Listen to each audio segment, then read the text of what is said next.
this evening's community conversation sponsored by Iranian Americans for Liberty. My name is Daniel Jafari. I am the president of Iranian Americans for Liberty. This evening, we are truly honored to be joined by a very special guest who will share with us some of his client stories about fleeing Iran and seeking refuge in the United States.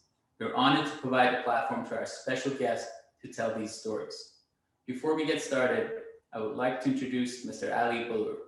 Mr. Bolour has been practicing immigration law since 1996. He is the founding and managing partner at Bolour Carl Immigration Group, a full-service immigration law firm based in Los Angeles with satellite offices in Salinas, Palm Springs, and Verona in Italy.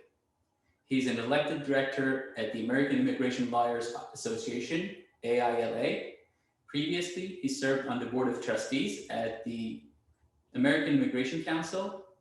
He is a member of the LA County Bar Association and the LGBT Bar Association. Ali is a frequent speaker on immigration issues for AILA and other local, national, and international organizations. He's fluent in Persian. Mr. Bolour, I would like to give you the floor to provide a brief opening statement before we jump into the questions.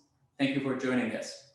Of course. Good afternoon, Daniel. Thank you so much for having me, allowing me to be here at the Iranian Americans for Liberty this evening. I appreciate the opportunity. Let's roll. Of course. Thank you. Thank you. Let's just jump into questions. I was wondering, before we go to the questions and stories that you will tell us, just give us a sense of what your job involves and what's a regular day for you look like. I mean, so, you know, the job of any immigration attorney really is to service clients and get them the visas, get them the status that they want. So that's an ongoing thing that we do. We're a small boutique firm. So there's, you know, we got 3 attorneys. And so, you know, these days I do more of office management as well. So that's been added to my set of duties. But really what takes me every day, what makes me get up and enthusiastically look forward to the day is immigration law is something that is kind of like contact sport. You know, you make a difference. I still remember my immigration lawyer. I know his name. I remember his face. It's something you don't forget. So I do remember my clients, our clients, and some of them leave a lasting impression. And you make a difference, you know, as what you do in medicine. You leave a lasting impression or effect on people's lives that do matter. So that's what I do every day. Absolutely, absolutely. I know for a fact that a lot of immigration lawyers are driven by the same impulse of helping fellow human beings. So I really appreciate this perspective. I was wondering if I can ask you about the differences between being a member of the LGBT community in America versus the Islamic Republic of Iran. Yeah, of course. So, you know, I left Iran when I was a child. So I didn't really have experience as far as being gay or out, you know, gay in Iran. That was just, you know, not my experience. But obviously being in the US, I've had the privilege to not only be who I am, but also in my line of work, help others be who they are. You know, one of the things that, one of the issues that wanted me to be an immigration lawyer, while in law school, I was volunteering here and there, left and right, different organizations. I externed, interned. And the one place, you know, at the time it was called the AIDS Service Center in Pasadena, where the population that we served were mostly gay men, inflicted with AIDS at, you know, dying time of their lives, and they wanted things done, and that touched me. And I was privileged enough to help them, and that's why I wanted to be an immigration attorney, because I wanted to continue that line of work. So yeah, did I answer your question? Sure. I'm sure you had a lot of experiences, and you heard a lot of stories from the LGBT community from Iran that sought refuge in the United States. I'm sure we'll hear very, very good accounts, honest accounts of them through your stories. But I was wondering if you can tell us about your client who to this day has a bullet lodged in his brain.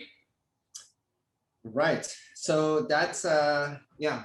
So I should just mention that when I started practicing immigration law almost 25 years ago, what I really wanted to do was do asylum work, because that's really what made me whole, right? So when anybody that comes, and nobody wants to be a refugee, nobody wants to be an asylum seeker. When people seek asylum, they're something has happened in the past, right? That it makes them do that.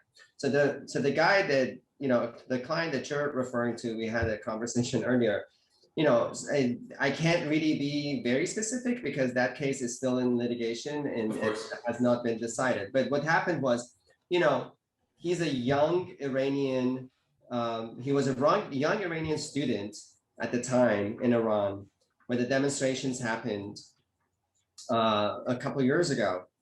And he was shot at point blank in the streets as he was demonstrating. And so he was taken to a local hospital, ER, and he was, I guess, settled for the time. The bleeding, they stopped the bleeding, and they managed his case. But the Islamic Republic agents were going from hospital to hospital looking for student leaders. And his dad is a physician, so he knows people in the industry. And as soon as he was stabilized and the hospital staff and the management knew that the agents were coming, they had him moved. They had him moved, and not to his own house. He was taken to, another house, but in the basement. Essentially, they set up a hospital in the basement of this other house in order to hide him. And, it took several months for him to really be able to walk or talk or just come back. The one thing they couldn't do, because it wasn't a proper hospital, was to remove the bullet. Right. Because if they determined that if they removed the bullet, he might be paralyzed or might die. So they kept it in there, and it's still there. I've seen the x-rays. And in fact, we just took another set of x-rays because the government asked for it. But the point is, he's, mid-20s, at the height of his youth. Right. And his own government shot him at point blank, wanting to kill him. They missed killing him. He's now, his motion is limited. His cognitive ability is limited. His life is limited. And he's seeking refuge in a foreign country across the world, right? Where he has to prove his case. Right.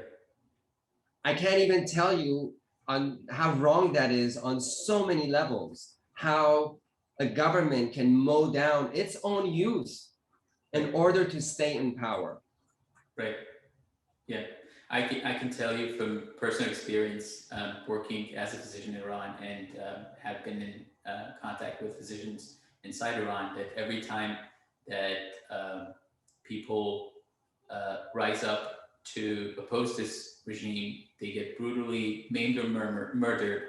And unfortunately, doctors just have to come up with makeshift solutions to get people out, because they cannot guarantee their safety in the hospital. And just imagine, it just to this day makes me very sad to think of not being able to do what I have put my life into achieving, which is helping other people. Imagine being told that you cannot take care of this person because this person needs to be in a hospital. I'm sure you know about this, and most of our audience do know that in the United States, if you do need medical care, it doesn't matter whether you're incarcerated or you're under arrest. Police or law enforcement officers have to move you to a hospital. They have to allocate resources to make sure that you're safe there, but also you will stay as long as you want to. I've taken care of many patients of this characteristics, and it's just as you said, it's wrong on so many levels that even professionals cannot help their fellow Iranians because of this regime. Yeah, it just makes me cry sometimes, quite honestly, because any country is dependent on its youth for further growth and development. And the way the Islamic Republic works is they destroy the youth. That their aim is to destroy the youth at the for one goal, to stay in power, no matter what. Yeah. Let me ask you about the other client that you had. We heard all these stories about Iranians who immigrated or have become refugees outside of Iran, been approached for cooperation by the security apparatus in Iran. I was just wondering if you can tell us about your client. Absolutely. I mean, so I can think of a couple of different cases, one in Ankara, Turkey, and the other one in Dubai. Mm-hmm.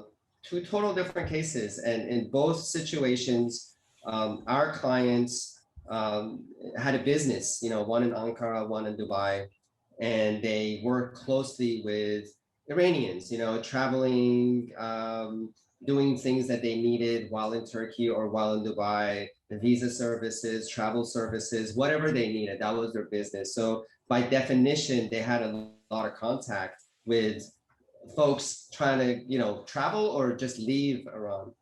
So it's almost like a MO, because they were both approached kind of the same way. Since they had a lot of contacts with Iranians, they wanted information to be sent back to Tehran. Mm-hmm. And both of these individuals had family in Iran. And they received specific direct threats that this is not a request, this is a demand. And if you don't, we know where your family is. So they both of them made initial consultations with their families and so forth. And the families were just adamant about not cooperating, be what they may. They fled. Initially, they told them yes, just to buy time, but eventually they fled and they came here, and they became refugees. Right now, one is a U.S. citizen, one is a U.S. resident. But the stories these aren't stories. These are really testifying on behalf of my clients. And the reason I say that, it's not a story to just say to buy residency here. It's stuff that the US government has verified and does verify. So there are specifics in both of these cases where the US government actually knew exactly what was going on, who was approached, and that the individual initially said yes. That was an issue because the US government knew that the person said yes, but only to buy time. And that's what we had to prove. And that's what we proved, because it is a true statement. And so I assume that happens all the time. If I can tell you two different cases, two different countries, two different people, I have to assume there's many more that happens. I mean, the assassinations that happen overseas in Europe and elsewhere, it's not by accident. Mm-hmm. Somebody is feeding the Islamic Republic this information as to where the individual is, what they're doing, what their intention is. And those people, didn't want to be that. Yeah, without sounding too crass, but you can't be an efficient terrorist if you don't have the right info. And I think they rely a lot on unfortunate Iranians who are in a very difficult position, and they're given very tough choices between the security of their families and essentially giving up their integrity. Yeah, and these are very, very important, I think, stories that needs to be told. So I really appreciate. And there are heroes. I mean, there are heroes that emerge, and I've had the privilege of, I don't know her, but I've seen her. Masih Alinejad. Her brother is in jail. Mm-hmm. Her mother is being harassed. Yeah. And she doesn't give up. Right. My hat's off to Masih. Yeah. Yeah. Multiple Iranians unfortunately have this are in this unfortunate situation where their family members are at risk, and it's just mind-boggling that people would go around and say that opposing this regime is without any risks or downsides. Let me ask you about the another stories. These are very, very moving stories, but can you tell us about your client, who was a married woman in Iran that was approached by a powerful mullah in Iran to become his sex slave?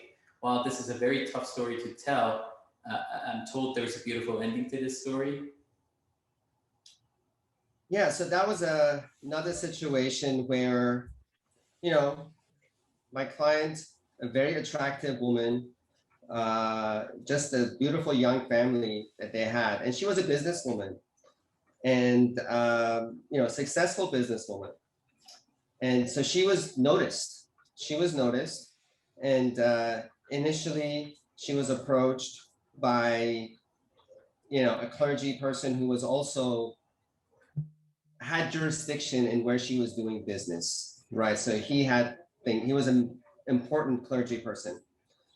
And so he wanted to have sex with her, basically.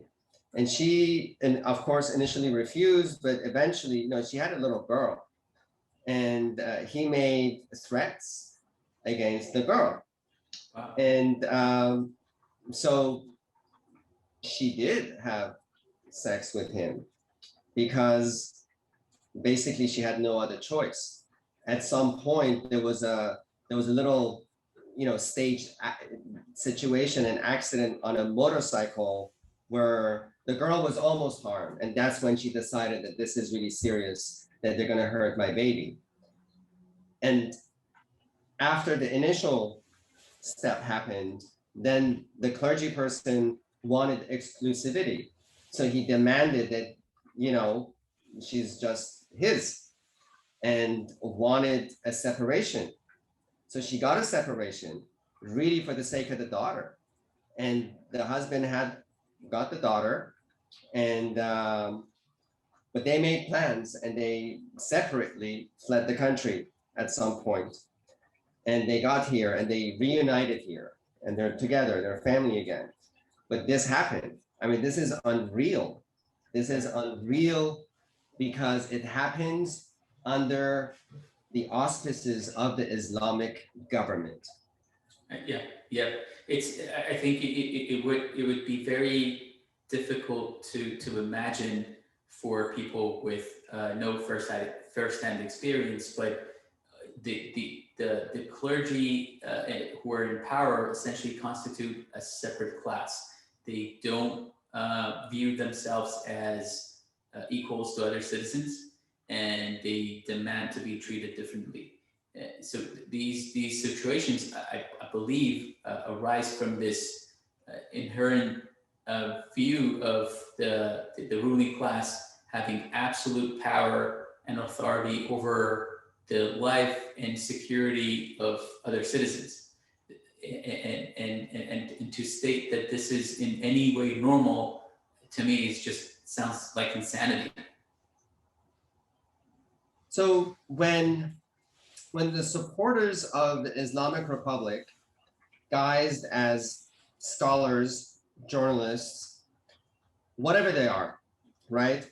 And they normalize, they rationalize this behavior as just cultural, right?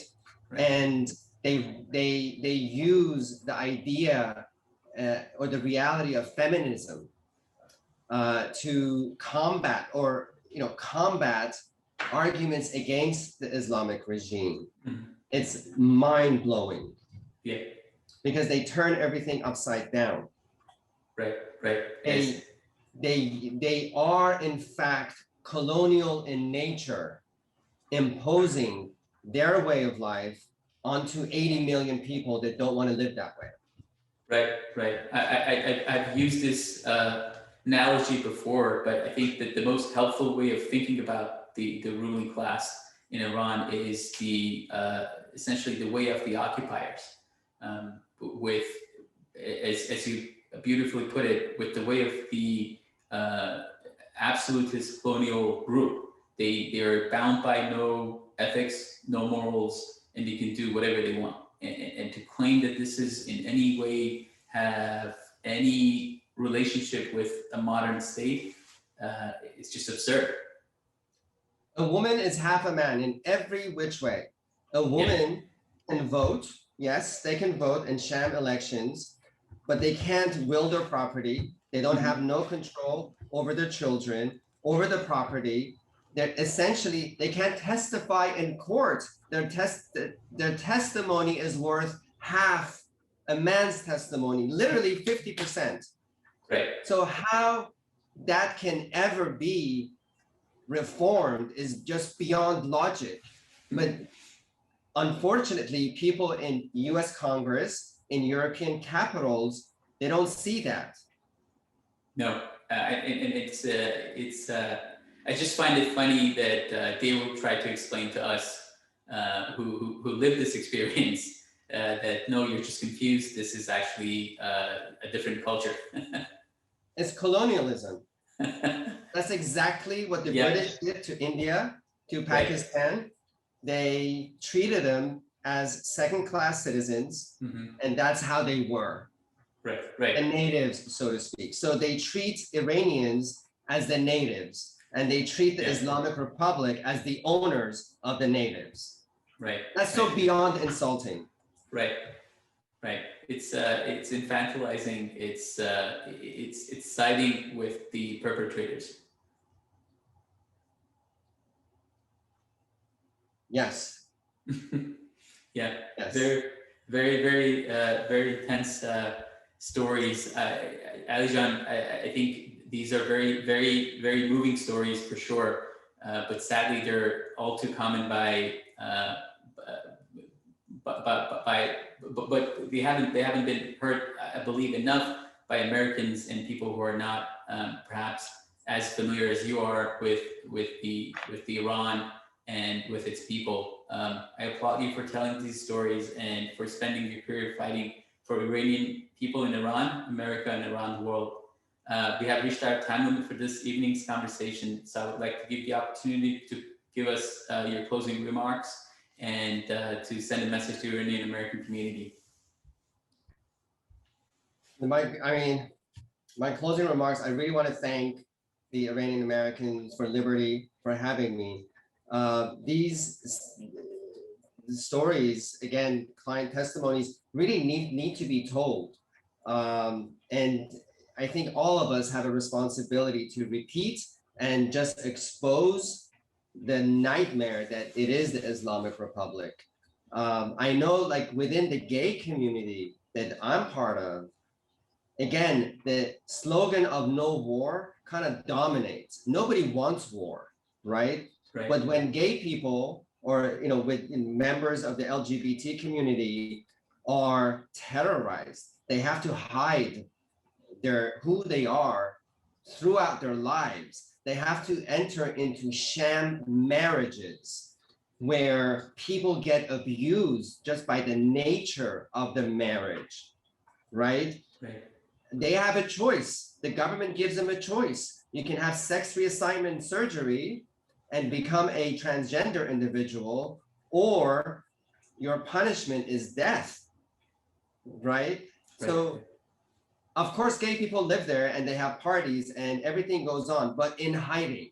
The trauma, and if you have money, if you're well-to-do, if you're part of the system, you have a better way of living than the people that don't have the money or the resources to actually make ends meet.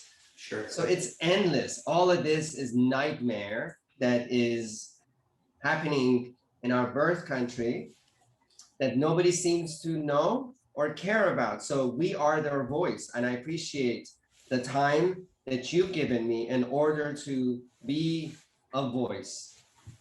Of course, of course. It was a pleasure talking to you this evening. We will have this video posted on the YouTube page shortly. In the meantime, please visit our website at ia4l.org to learn more about our organization. Alijan, I would like to thank you again. It was a pleasure speaking with you this evening, and I hope you will join us again, hopefully very soon. Thank you. Thank you very much. Of course.